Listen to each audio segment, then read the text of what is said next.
తెలంగాణలో బెనిఫిట్ షోలు, premier special షోలపై high court మరోసారి కీలక తీర్పును వెలువరించింది. థియేటర్లలో ప్రత్యేక షోలు నిర్వహించేందుకు అనుమతి లేదని స్పష్టం చేసింది. ఇప్పటికే జనవరి 21న హైకోర్టు ఈ మేరకు ఉత్తర్వులు జారీ చేసింది. తాజాగా ఆ ఉత్తర్వులను సవరిస్తూ మరోసారి ప్రీమియర్ బెనిఫిట్ షోలపై నిషేధాన్ని స్పష్టం చేసింది. అంతేకాకుండా 16 సంవత్సరాల లోపు పిల్లలకు అన్ని షోలలో ప్రవేశానికి హైకోర్టు అనుమతి ఇచ్చింది. ఇక ఇదే అంశంపై మరింత సమాచారాన్ని మా ప్రతినిధి శ్యామ్ అందిస్తారు. శ్యామ్.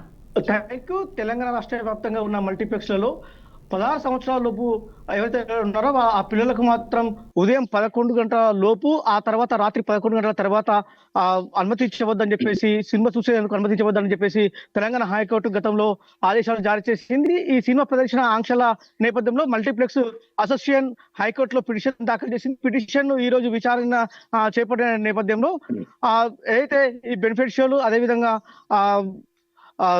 స్పెషల్ షోలు, ఈ షోలు ఉన్నాయో ఈ షోలకు మాత్రం చిన్నపిల్లలను అనుమతించద్దు, ఓన్లీ మామూలు షోలకు మాత్రమే, సాధారణ షోలకు మాత్రమే అనుమతించాలని చెప్పేసి కూడా హైకోర్టు ఆదేశాలు అయితే జారీ చేసింది. జనవరి 21 ఇచ్చిన ఉత్తర్వులను తాజాగా సవరిస్తూ సంవత్సరం లోపు 16 పిల్లల లోపు పిల్లలను అన్ని షోలకు అనుమతులు అయితే ఇచ్చింది. అయితే కానీ ప్రీమియర్ షో, బెనిఫిట్ షోలకు మాత్రం ఎట్టి పరిస్థితుల్లో జరుగుతున్న నేపథ్యంలో ఆ షోలకు మాత్రం చిన్న పిల్లలను అనుమతించవద్దని చెప్పేసి హైకోర్టు తీర్పునిచ్చింది.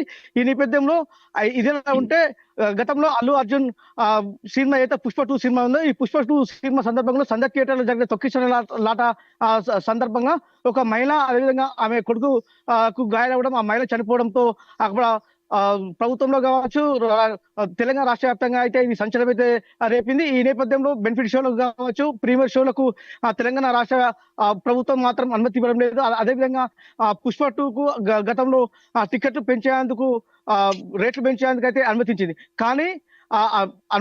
ఆ తర్వాత సినిమాలకు మాత్రం అనుమతి ఇవ్వద్దని చెప్పేసి ప్రభుత్వం ఉత్తర్వులు జారీ చేసింది. కానీ ఏదైతే రామ్ చరణ్ సినిమా ఉందో, గేమ్ చేంజర్ సినిమాకు మళ్ళీ టికెట్లు పెంచుకోవచ్చు అని చెప్పేసి ఉత్తర్వులు ఇవ్వడంతో పిటిషన్ మాత్రం మళ్ళీ హైకోర్టును ఆశ్రయించిన పరిస్థితి నెలకొంది. ఈ నేపథ్యంలో హైకోర్టు మాత్రం కీలక తీర్పును అయితే వెలువరించిన పరిస్థితి కనబడుతుంది. ఎందుకంటే ఏదైతే బెనిఫిట్ షోలు కావచ్చు, ప్రీమియర్ షోలకు, ఇలాంటి షోలకు మాత్రం ఎట్టి పరిస్థితుల్లో టికెట్లు రేట్లు పెంచకూడదు అని చెప్పేసి కోర్టు చెప్పిన పరిస్థితి అయితే కనబడుతుంది. అయితే న్యాయవాది కూడా ఈ నేపథ్యంలోనే చెప్పిన ప్రభుత్వం మాత్రం ఈ బెనిఫిట్ షోలకు, ప్రీమియర్ షోలకు మాత్రం టికెట్లు పెంచుకునే అనుమతిని మాత్రం రద్దు చేసిందని చెప్పేసి హైకోర్టుకు చెప్పిన పరిస్థితి కనబడుతుంది.